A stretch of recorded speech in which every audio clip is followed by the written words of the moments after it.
Hey everyone, welcome to the episode of That's So Funny. Episode number, I don't know, what is it, 658? Yeah, no, we're doing it.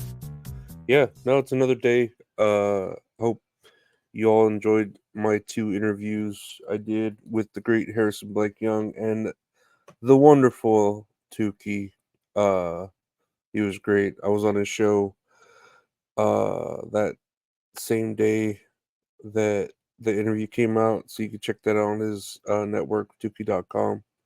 Bedabbler. It was fun. No, it was really fun. Even though I don't know much about Stuttering John, it's really fun. It's a really cool cat. And I just woke up. That's why I sound like shit. But whatever. I'm always a piece of shit. Uh, Otherwise, it's just been a chill day. It's just been a chill day, man. I'm just trying to. Uh, I'm just a little biting citizen. You know, I'm just a little biting citizen. It's what I want to do. Yeah. I just want don't cut me in my stomach. My guts are fucking come out, man. My guts is hanging out, mate. Only mate. No, I don't know. I'm going from Scottish to Australian or something. Let's check out the news. I think we have some news here. Trying to remember how to do this. All right, yeah. Major Democratic donors call for Biden to step aside after ABC News interview. Yeah, so after that crazy debate that happened down and makes Biden look really bad, you know, Biden had another interview with George Stephanopoulos from I guess ABC. I forget. Yeah, ABC News, and it was quick. It was like there was a lot of commercial breaks, but it was probably like 20-minute long interview, very edited, and George Stephanopoulos was just like, "Hey man, your interview wasn't that great," and Biden was just like, "I had a bad day. That's what I did.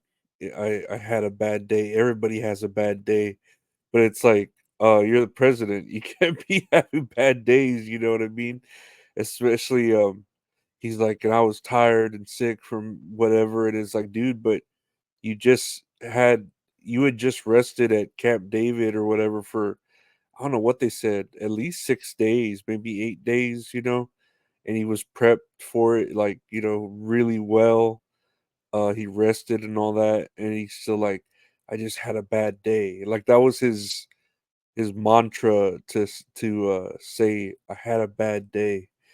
And he's like, "Don't you have bad days?" And, George Stephanopoulos was like, "Yeah, I have bad days, but, I mean, you're the president, you know?" And, he was saying he kept asking him, "Would you take like a cognitive test?" Because the people are so uh against like they've lost confidence in you, and he's like, I take a confidence test every day because I'm the president of America, and I deal with the most cognitive things in the world, having to deal with things as a president, and it's just like, okay, so you won't.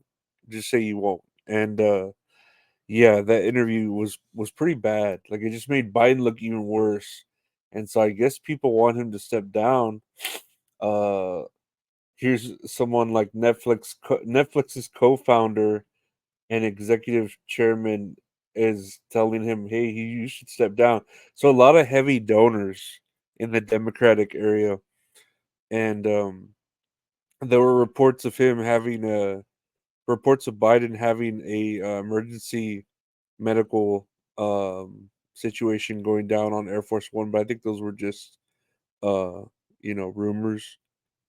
Um or rumors or just like fake news. It was fake news. But I thought he had like tried to eat a pretzel and started choking on it or something. Uh George Bush. Man, now I miss George Bush. Those were the days when we thought George Bush was like the weakest guy and the dumbest president, and it's like, man, we miss the days of George Bush now here at Funky Eskimo Productions. No, I don't know. I don't know. We'll see what Biden plans to do. I don't think he's gonna step down just out of pride because he looks like a very prideful person. which isn't good. That's a sin.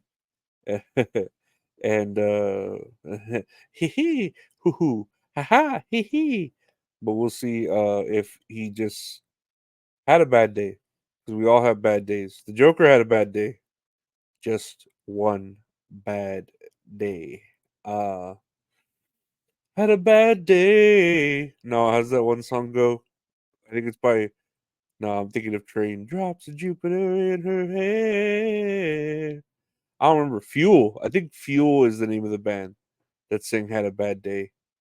That's the one hit wonders. Next year on the news, Bronny James has 4 points in summer league debut for Lakers. Um, so of course the Lakers signed Bronny James, which is LeBron's son. Um, I don't think it's any secret that they signed him to kind of persuade LeBron James to stay with the Lakers because he was in a free agency, and they were like, "Oh shit, we're gonna lose him, so let's draft his son." Which his son didn't really do very well in the college. I don't even know if he was in college. I think he opted out of college. He went straight from like high school to the NBA draft. And so he has 4 points at the summer league debut. And it's funny to me because I saw in the parlays because I was doing WNBA and I kept losing. So, but I saw in the parlay that they were like, "Oh, here's a bonus points. If Bronny James scores more than 5 points, yeah, you win." And that was like cut. That was like almost a gimme that he was going to score at least 5 points, and he didn't score at least 5 points, and that was like being generous. He only scored 4 points, so it just shows you how much he sucks right now. As far as he wasn't even that good as a high school player, and then translating that to the D leagues or whatever, the developmental leagues for the NBA. I don't know if he's going to be that good. It was just more of the idea and the gimmick of a son playing with his father in the league, someone as amazing as LeBron James playing with his own son on the level of a professional basketball team. But I don't think Bronny James is going to make it. Of course, I know they're going to keep him there for the gimmick because LeBron James is they just signed him for another 2 year deal. I think they gave Bronny James like 4 year deal at, I don't even know, let's say like 8 million, right? So it's like 2 billion a year, and they gave maybe 6 million, and they gave LeBron James a deal of 2 years, but like 180 million. So it's just like, goddamn, you know what I mean? Like that's pretty ridiculous, But we'll see if he gets any better. I mean, because he's in a developmental league, so he's learning. You know what I mean? All he can do is get better. That's what happens when you're a rookie. It takes time sometimes for you to develop, to have the right coach and everything like that. So, but here's prayers for LeBron James. God, this girl here has a big old butt on the advertisement. Anyways, if you're watching, yeah, there's a girl with a big old butt. Well, you can't see her butt. All you see is the front, but you can tell she has a big old butt. Next year on the news, Mount Everest's highest camp is littered with frozen garbage, and cleanup is likely to take years. So, I guess people who climb Mount Everest, I didn't even think of this because all I think about is like the people who climb and just end up dying, so their bodies staying frozen there. And they don't really even clear the dead bodies; they just leave the frozen bodies there. But they leave a bunch of trash because they're just going up there, trying to climb, drinking their prime energy drinks or whatever Logan Paul's pushing these days. Their Bitcoin, their crypto zoo, and the highest camp on the world's tallest mountain is littered with garbage that is going to take years to clean up. A Nepal government-funded team of soldiers and Sherpas removed 11 tons of garbage, 4 dead bodies, and a skeleton from Everest during this year's climbing season. So they have people not even just climbing it for fun anymore. They're just like up there doing chores, fucking cleaning dead bodies and garbage. That's terrible. Like, that's I don't know. That's just bullshit that They really need to put signs up there that say "Respect this mountain, dude." If you're gonna try to climb it, like, don't just leave your trash there. Of course, like, people are climbing it and they're tripping out about surviving, climbing the highest point in the world. I guess at the moment, right? Until it isn't. But the fact that they're like not respecting it, leaving their garbage and trash because all they're worried about is survival, is understandable, but still bullshit. You know what I mean? Like, respect the mountain, especially if you're climbing it recreationally, because you got to think about these people now that don't even climb it recreationally. They're climbing it just to clean up after you, the trash, and clean up your dead body. So don't even fucking die up there because they're gonna have to deal with that shit too. But yeah, respect the mountain. It's sacred. I'm sure it's sacred land. I mean, as far as whoever lives there, and then the Neapolitans, the Nepal government, the Napoleons. No, I don't know.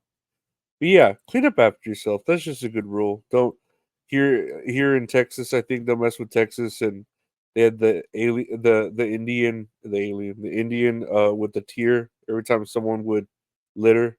So don't make that Indian cry. That's bullshit. It's not racist. It's just bullshit. Um, Speaking of racist, though, and last year on the news, Danny Trejo breaks silence after July 4th parade fight, claims self-defense. Here's Danny Trejo being an old man. Danny Trejo broke his silence after he was involved in a fight at an Independence Day parade, saying the incident was so sad he believes it was racially motivated. Honestly, I am so sad. I am so sad that I behaved the way I behaved. I'm so sad that grown men gotta throw water balloons to enjoy a day. A spectator hit Trejo's vintage convertible with a water balloon. Trejo 80 told the outlet that he only exited his car because an unnamed person yelled that the balloon was full of acid. I don't think I would have even got out of the car if somebody hadn't yelled, "It's acid." That's when I panicked. Trejo was he said he was hit by another water balloon and confronted the parade goer who threw it. Uh, then the actor said the man grabbed his shirt, leading to a fight. So he got hit with water balloons, and then he goes up to the guy and said, "What the hell is wrong with you?" And Trejo is saying that the confrontation was racially motivated. Um, yeah, I don't know about this, but all I know is I wouldn't fuck with even in a prankster joking manner. I would not fuck with Danny Trejo. He seems like he's always in ready to fight mode, and I just I wouldn't fuck with Danny Trejo. That's just good advice right there. Even if it's a little prank, it's a prank, bro. It's a prank. It's a prank, man. Don't fuck with Danny Trejo. Just let him be. He's an old man. He's what, 80? Is that what it said? How old was he on July 4th? Da, da, da, da. Yeah, he's 80 years old. Don't fuck with him, dude. He's gonna think everything's racially motivated. you know, just don't throw a water balloon at Danny Trejo, man. That's it. That's it. And don't it has acid in it. And then he just gets out and starts fucking throwing machetes and daggers everywhere and whatever. But that's how things are here. That's all funny, man. That's all funny. I want to thank you for listening to the podcast. That's all funny. There's one anywhere podcast available. Just search That's all funny. I got a podcast with my buddy Gabe called That's All Kayfabe. We'll talk about wrestling. Check that out. It's on its own thing. That's all Kayfabe anywhere podcast available. I do have the YouTube channel, youtube.com/@Lorenzo Ariola, where you could find other content I do, videos and stuff like that, videos of the interviews I do, as well as a live show I do with the wonderful Ben Salad called Tits and Areolas. That's on its own podcast.